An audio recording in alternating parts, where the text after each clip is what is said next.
Yesterday, a very interesting thing happened.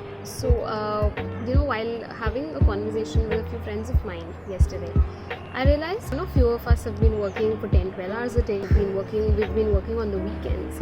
If you think overworking is a virtue you carry, if exerting yourself, if hustling beyond your capacity is something that you really are into, this video is meant for you.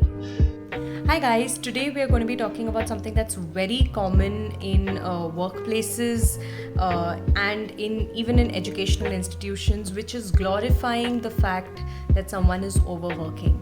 And I think we have come across jokes like employee of the month is the person whose social life is absolutely terrible. And I think that's really bad, right? And people still somehow show it in a positive light. There are people who show off about how they work for 16, 17 hours a day. There are people who show off about how they pull all-nighters for important client presentations.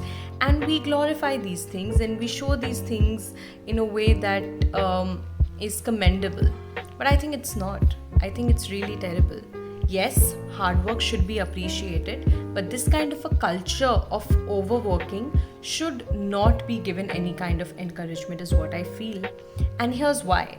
Number one, if you talk about working 15, 16 hours a day and talk about it in a very positive manner, then I think you're setting a toxic benchmark for people around you. I don't think anybody can follow the same kind of work culture that might suit you.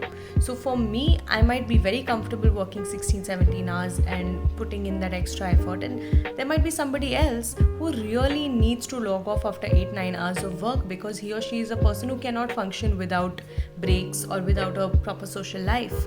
So I think we must not start comparing our work lives with other people's work lives and sort of set a toxic benchmark that way. That is the first reason.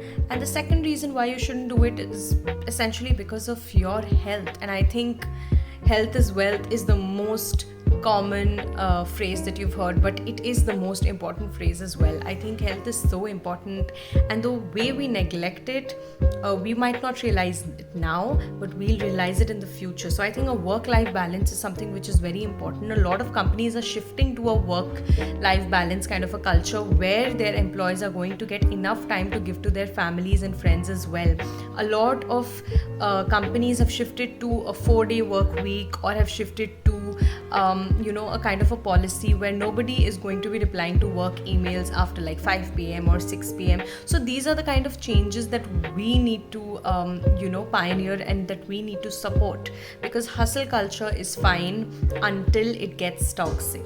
So yeah, just don't glorify overworking. Also, if you overwork, you might be able to finish an assignment today. You might be able to finish an assignment for the next few months. But at the end of the day, there's something called a saturation level or a burnout point that you will reach quite early if you overwork. So I think taking small breaks, having a proper social life is actually going to increase and improve your productivity over time. And don't worry, it's not going to act as an obstacle in your success. It instead is going to fuel your journey towards success. So all the best.